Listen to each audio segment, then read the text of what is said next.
Hey guys, my name is Ryan and welcome to Overwatch Central. So with the changes to Doomfist on the PTR with a lot of bug fixes, I thought now was a good opportunity to talk to pro player and Doomfist fanatic Chipsa. We'll talk about the changes on the PTR but also about the hero at the moment and why he's considered such a troll pick, but let's get started. So we'll start with introductions. Who are you? What is it that you've done, because you've had an experience of being a pro and stuff like that. And also, why should people play more Doomfist and how are the changes on the PTR? So my name's Chipsa. I used to play semi-professional level with a team called the Chavs. We were around top 3 in Europe. And now I'm basically a streamer. I stream mainly Doomfist. He's my main hero. The reason I play him is because he's very enjoyable. I think he has a pretty high skill ceiling. And I really enjoy him. The outplay potential you have on the hero is probably the highest of any hero in the game, I would say. First of all, Blizzard were very open, saying that there's a lot of bugs with Doomfist kit. More than any other hero at this rate, I think. There's been a lot of minor changes on the PTR with bug fixes here and there. If these changes went to live, would there be a big difference, or do you still feel that work needs to be done with them? Well, after testing the PTR changes quite a bit, I'm actually not sure how much of a difference it'll make, because even though the right click is more consistent, it actually is nerfed in certain spots because you can only pin 45 degrees or less now. So what you could do before on certain walls, you could pin them basically like parallel to the wall, and it would do the maximum damage, but you can't do that anymore. So it's actually a nerf in some ways, but overall it's more consistent, so it's a good change. So I like the changes, and the changes to the E, where you can go upstairs now, makes it a lot more consistent. That's definitely a big buff. So I think he will get buffed slightly, but I don't think it's too big a buff. There was that really infamous Reddit thread with like 18 different bugs with Doomfist's kit. Just so everybody's on the same page, what changes were on the PTR? What aspects did they actually manage to change? And what other changes have they not addressed yet that might be big problems in your eyes? What are the bigger issues with Doomfist's kit with these bugs? Because there's a lot of them. So the main thing they changed was they changed it so the right click pin, you actually pin them into the wall now. It's incredibly consistent. You don't get any more sliders anymore. If you pin someone into a wall within a 45-degree angle, it will always pin them and always do the extra damage. The other big change they did was changing the E. So your E doesn't get instantly cancelled on stairs. It doesn't get instantly cancelled for no reason. That makes it a lot smoother. It means you can slide upstairs with your E, which is very, very good for certain flanks. As for the other changes they haven't addressed yet, they haven't addressed the ghost punch, which is effectively like a non-reg of your punch. Your punch just goes through them, and it's like a rubber band back. It's really strange. It's probably the most annoying bug there is. They haven't fixed the ultimate with the bug with your ultimate, where you just randomly go on high ground for some reason for God knows why. And they haven't changed. I don't think they fixed the uppercut bug where sometimes the enemy doesn't fly up in the air with you, or you don't fly up in the air with the enemy. So they're the main bugs they need to fix with them, especially the ghost punch. That's the biggest one. For somebody that played a lot of Doomfist when he came out, and you've played him ever since, it's been a while since these changes or these register bugs have been a thing. Like, when did it actually become a problem, and is that the big bit of Doomfist's kit that really needs addressing here? Well, ever since they nerfed his right-click hitbox, the ghost punches have been in the game, and they've said they've fixed them, but they've never actually fixed them at all. They've been the same since release, and that's the biggest issue with the hero right now, is that I feel like the way they design the hero is they balance them around having an incredibly strong right-click, whereas right now I don't feel like you can use the right-click as the main part of his kit, because it's just too inconsistent right now with the sliders, which are getting fixed, but the ghost punches especially, you have to be so perfect with your aim that any little tiny mistake and you get instantly punished and die. Yeah, because that's the main thing about Doomfist, isn't it, really? That you have so many aggressive abilities, but if you use them all at once, you effectively have nothing to get out of situations. Yeah, definitely. That's why I started to use my right click for mobility more than damage, because I find that if using your right click for mobility, it's considerably more consistent than using it for damage. So I often engage with my E into uppercut, and then escape with my right click, rather than the standard engage with right click and then escape with shift E. That must be quite frustrating, considering the whole basis of this character is that he punches people. Yeah, I mean, and you're using his punch to run away from stuff. Yeah, I mean, when the old Doomfist was back, like when he had the big hitbox, I had to change playstyles completely when he got nerfed, because you just couldn't rely on the right click to the same degree, because it was just incredibly inconsistent. Was that a necessary nerf? Because I feel a lot of people blame YouTubers and like certain YouTube videos that really pinpointed how broken the register box was back then. Was that a necessary nerf, do you feel? I think it was. I mean, and maybe not like the actual strength of the hero, it was anti-fun to play against, where you could literally be ducking behind an object and then Doomfist could punch above your head and it would pin you into a wall. I think it was really stupid. I think they went a bit too far with the nerfs, especially the vertical hitbox, because people now can literally just jump over your punch, which just feels completely stupid. It shouldn't be some sort of counterplay that's in the game. With Doomfist currently in the game, not on the PTR, on live, how meta is he? Because I see a lot of people picking up Doomfist in my own games, and it always seems like when they lose or if they're not very good at them, they get called out for being a troll pick. I mean, is he just not that good right now? Right now, he's just too situational of a pick. It's very, very easy to counter him. If you just play McCree Roadhog, you're pretty much screwed. It's almost impossible to get considerable value off. And he's a very map-dependent pick. So you could play him on King's Row, for instance, and he's just very, very, very good on that map. Same with like Iconwald, very good. Certain stages on Koth, he's very good. But overall, certain maps it's just unplayable, and certain team comps you play against are just unplayable. You know, if they have like Farah, Mercy, McCree Roadhog, there's literally nothing you can do really against that comp. So he's more of a niche hero. I still think he's playable at the professional level on certain maps with certain team comps, but he's not the kind of hero like Tracer where you can just play her everywhere, you know? Yeah, so what ideal maps and what ideal compositions really suit Doomfist then? The best kind of maps are, you know, ones where there's tight corridors, you know, like King's Row, like Control Center, like Iconwald, Hollywood Dorado, these kind of maps where there's lots of easy pins, and the high grounds, there's not too big high grounds.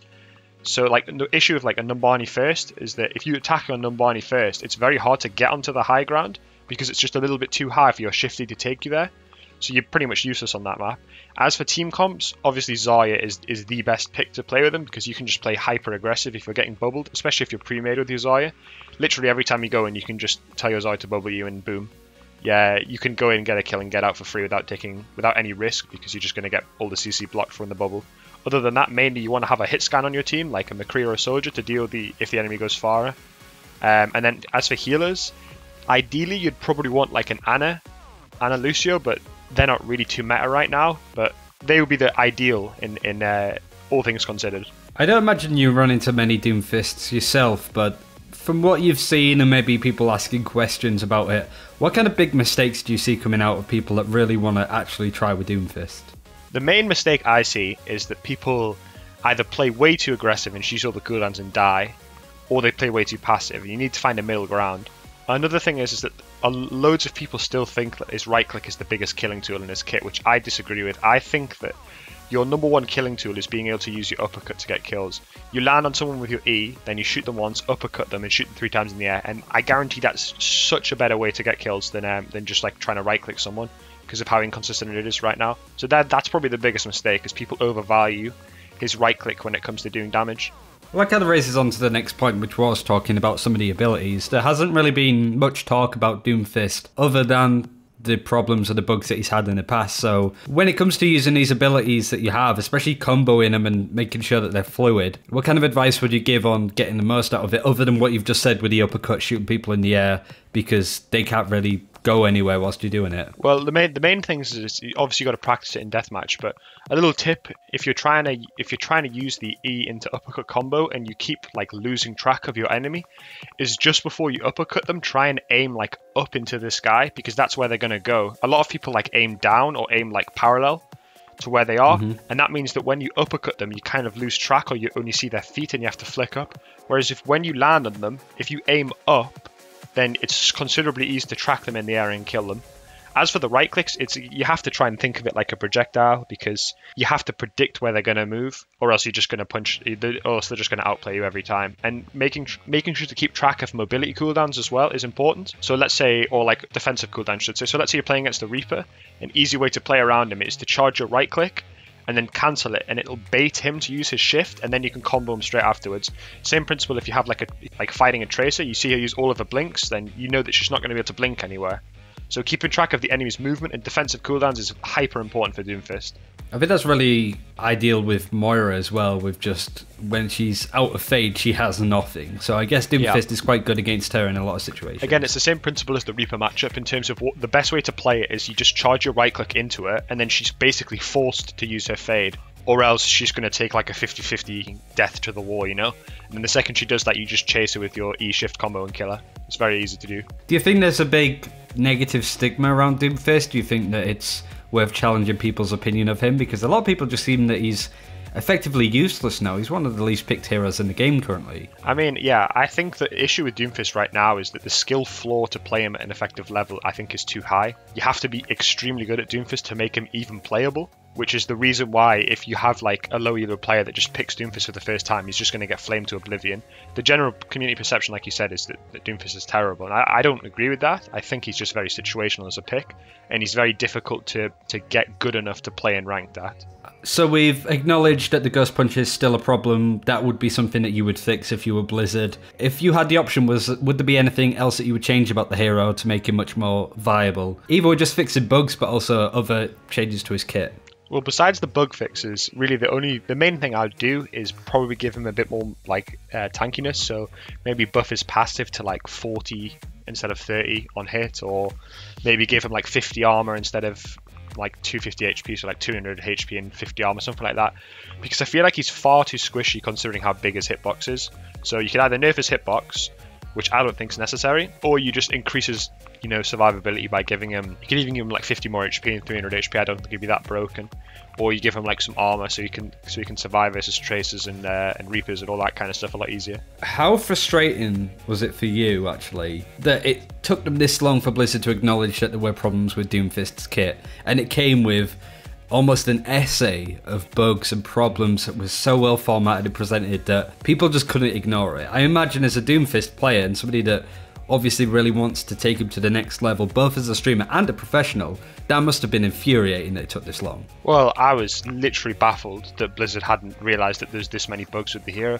Like, I didn't bother making like a huge post about it because I just presumed that Blizzard knew about it. I mean, I just don't understand how. You literally can play Doomfist for like 10 minutes and you will experience like a couple of these bugs, I guarantee it, because they're so common and they're so easily reproducible. I just thought Blizzard would have actually done it, and it still is surprising that they didn't realize until recently. But at least now that they know they're in the game and they're actively trying to fix them, I think it's good. But the way Blizzard operates when it comes to these kind of things is they don't really tell us much about this kind of thing, even on when patch notes go live. And they often like don't tell us what's in the patch notes. If like little bug fixes get changed, they don't tell us, which is kind of frustrating. If all of these changes get fixed with Doomfist, where would he stand in terms of being viable? Would he be really strong to the point that people would have to take notice, or would he fit quite a nice niche of just quite popular, can play him a little bit more, but just still isn't as good as Genji or Tracer in a lot of situations? I think he'll fit a niche role in terms of he's be played on certain maps and not on others. Like, I think that's fine, and if he's played on like King's Row and like Hollywood Dorado, all of these maps where he excels on, if he's viable there, I think that's fine. And I'm pretty sure the issue with him right now is that he's just not consistent enough to take him to pro play. It's too risky to play a Doomfist because you literally can lose games because bugs happen at the wrong time, and that is just something that you just can't risk in pro play. But I think once all the bugs get fixed, I think he'll definitely fit a certain niche in the pro play.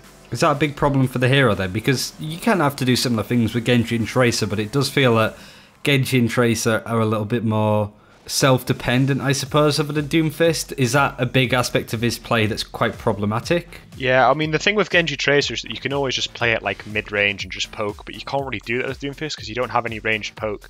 So in order for you to get any value or build your ult tall, you have to go in and get kills, which means your team have to follow you, really.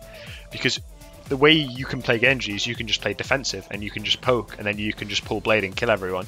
Whereas you can't do that on Doomfist because you just don't build your ultimate fast enough and it's not as impactful. So effectively you have to have your team follow you up, or else you're just going to, like I said, you're just going to feed. You said before about Roadhog and McCree being somewhat counters to him. Are there any other heroes that you would really want to watch out for? But also, on the flip side, are there any other compositions that you'd run into and instantly lock in Doomfist? As for the other counters, like McCree and Roadhog are the two hardest counters because their entire objective is to shut you down. Whereas a hero like Pharah, in theory you can't really kill a Pharah, right? As Doomfist, but she doesn't hard counter you because she doesn't stop you doing what you want to do. She doesn't stop you killing their backline. Whereas a McCree and a Roadhog does, and Anna does to a degree because she can sleep you. It's pretty easy to hit the sleep, but you can just get insta-killed by the Doomfist if you're not careful. So They're the main counters. As for comps I'd like to play into, generally comps where they don't have any hard CC. So let's say they have like Zen, Lucio, like Soldier, Tracer, Winston, D.Va. Like that comp's pretty free because there's nothing that they can do to stop you. Like Soldier is an incredibly easy hero to destroy with on Doomfist because the second you land on him with your E, you basically just insta-kill him and there's just no counterplay to him. So generally it's comps with no hard CC, and like Zarya, for instance, can cock block you pretty hard with the Zarya bubbles, you know? And usually we do like a sort of final tip or anything that they want to go over. Like for you picking a niche hero and just sort of running with it, and what kind of advice have you got for just playing these kind of heroes and improving on them, and just taking a hero like that and just being able to make it yours and to make it work? Like what kind of advice can you give on something like that? I mean, if you're the kind of player that likes high mobility heroes and high outplay heroes, he's definitely the hero for you. It's not a hero I'd take straight into ranked because I think he's too difficult to do that. So you could just mess around and quick play in deathmatch, you know, watch guides, watch those kind of things. But it's all about cooldown management, trying to keep